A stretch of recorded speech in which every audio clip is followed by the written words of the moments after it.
Et si le parler en langue racontait une histoire plus vaste que notre seule pratique?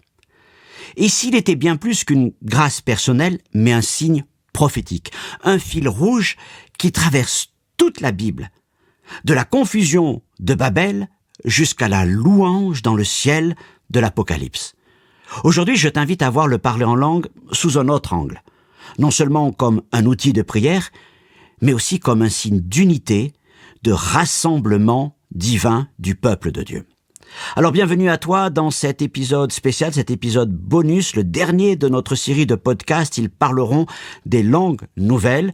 Il s'intitule donc « Le mystère des langues, un signe prophétique ». Tu l'as compris au fil des épisodes, le parler en langue, c'est une grâce pour aujourd'hui. C'est un outil de prière, moyen d'exprimer une louange inspirée, une intercession profonde, un outil pour le combat spirituel.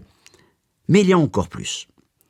À travers toute la Bible, Dieu se révèle non seulement par des actes, mais aussi par des signes.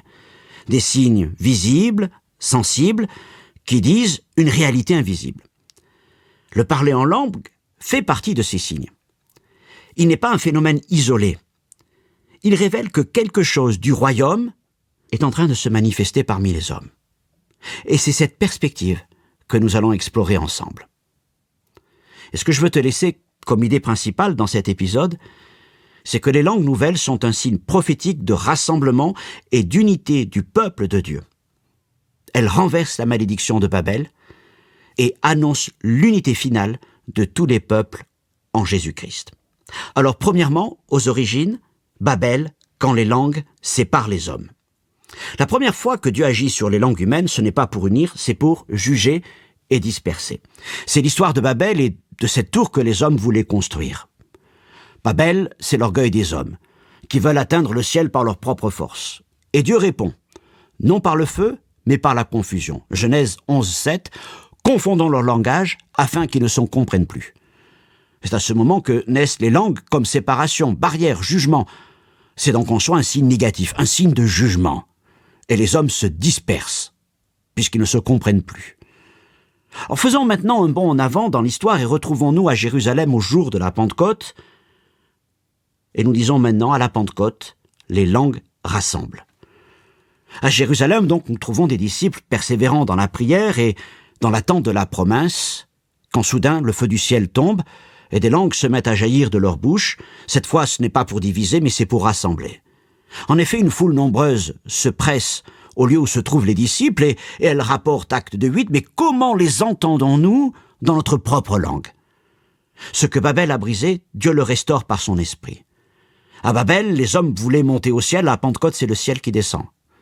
À Babel, les langues ont créé des murs, à la Pentecôte, elles deviennent des ponts. Tu vois, le parler en langue, c'est Babel inversé. C'est donc quelque chose de très profond. Les disciples parlent d'autres langues, et les gens les comprennent. Et par le signe qu'il avait utilisé pour séparer les hommes, Dieu commence à les réunir. Et à partir de la Pentecôte, les langues, au lieu de diviser, deviennent un signe de ralliement. À Babel, les langues divisées, à la Pentecôte, elles commencent à rassembler les hommes.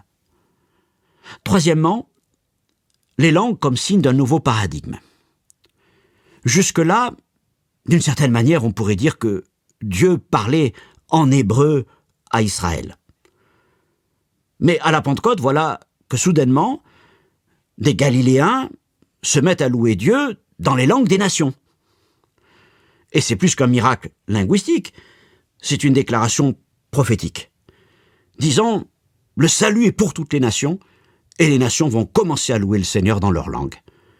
Et à travers les langues nouvelles, Dieu dit à Israël, je vais parler dans la langue des peuples que tu méprises. Je vais me faire entendre là où tu ne t'attends pas. Et c'est un changement de paradigme. L'esprit ne connaît pas de frontières. Il veut habiter les cœurs des hommes, de toute tribu, de toute langue et de tout peuple. C'est un nouveau paradigme. C'est celui qui débute à la Pentecôte. Quatrièmement, un signe paradoxal, prophétique et parfois incompris. Alors qu'il enseigne les chrétiens de Corinthe sur le thème du parler en langue, Paul cite une prophétie d'Ésaïe qui rappelle que Dieu a déjà utilisé les langues étrangères comme signe de jugement pour son peuple. 1 Corinthiens 14, 21, il dit « Je parlerai à ce peuple par des hommes d'une autre langue et par des lèvres d'étrangers, et même ainsi, ils ne m'écouteront pas. » Et Paul ajoute au verset 22 « Les langues sont un signe non pour les croyants, mais pour les non-croyants. » Alors cette phrase peut paraître surprenante, paradoxale, elle est très profonde. Qu'est-ce qu'elle nous dit? Que les langues révèlent l'état du cœur. Elles sont comme un miroir du cœur. Et pour certains, elles révèlent un cœur qui croit et elles deviennent un signe de communion. Et pour d'autres, elles révèlent des cœurs qui ne croient pas et elles deviennent un signe d'endurcissement. À la Pentecôte, déjà, certains s'émerveillent. Mais d'autres se moquent. Ils sont pleins de vin doux. Acte 2, 13. Et aujourd'hui encore, ce signe provoque, il interpelle, il dérange, il suscite la foi ou le rejet. Mais c'est précisément le rôle d'un signe prophétique. Il ne flatte pas, il révèle. Il attire ceux qui croient et confond ceux qui résistent. Tu sais, ça me fait penser un petit peu à ce passage de l'évangile de Jean où Jésus parle de manger son corps et de boire son sang. Alors beaucoup de gens sont scandalisés et le quittent. Ils n'avaient pas compris la portée spirituelle de la parole de Jésus. Mais c'est un peu pareil avec le parler en langue. Il faut en comprendre la portée spirituelle. Sinon, il devient un signe de séparation. Mais l'histoire ne s'arrête pas à la Pentecôte, ou même à notre propre expérience contemporaine. La portée du signe des langues nous amène jusque dans le ciel et dans la présence de Dieu. Cinquièmement, dans l'Apocalypse, quand toutes les langues louent ensemble. Dans une de ses visions, au chapitre 7, versets 9 à 10, Jean voit une grande foule, que personne ne pouvait compter, de toute nation, de toute tribu, de tout peuple, de toute langue, criant d'une voix forte, « Le salut est à notre Dieu ». Et cette vision, c'est l'accomplissement du signe des langues. Toutes les langues, une seule voix.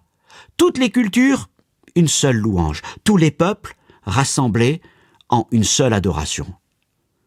Tu vois, dans cette perspective, on peut dire que le parler en langue est un avant-goût du ciel. Quand tu pries en langue, tu n'es pas simplement en train de vivre une expérience personnelle. D'une certaine manière, c'est comme si tu t'accordes à l'Église universelle. Tu entres prophétiquement dans la vision de l'agneau entouré par toutes les nations.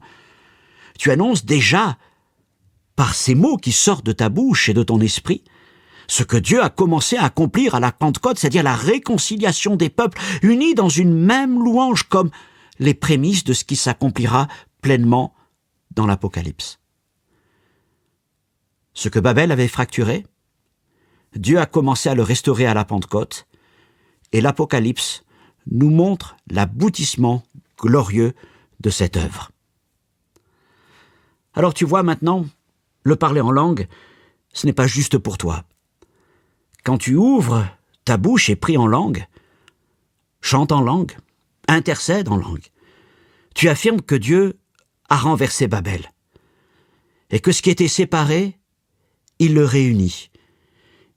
Il rassemble les nations et ta prière, ta louange, prend alors une dimension éternelle. Le parler en langue est un signe du royaume de Dieu parmi les hommes. Même si nous l'exprimons imparfaitement, il est un gage de notre héritage à venir. Il fait partie de notre témoignage. C'est pour cela que Jésus le range parmi les signes qui accompagnent ceux qui croient. Alors, ne néglige pas cette grâce. Ne laisse pas le parler en langue dans un tiroir, dans un souvenir d'une expérience un peu étrange, mais pratique-le régulièrement. Parce qu'à travers lui, Dieu va t'unir, d'une certaine manière, à la prière et à la louange qui monte vers lui à travers tout son peuple, présent dans le monde entier. Ils parleront des langues nouvelles, pas pour se montrer, mais pour glorifier Dieu.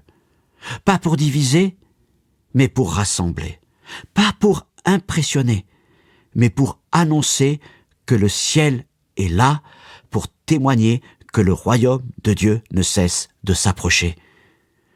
Laisse l'Esprit te faire entrer dans cette histoire, une histoire plus grande que toi, une histoire de réconciliation, d'unité, de gloire, une histoire qui traverse toute l'histoire des hommes.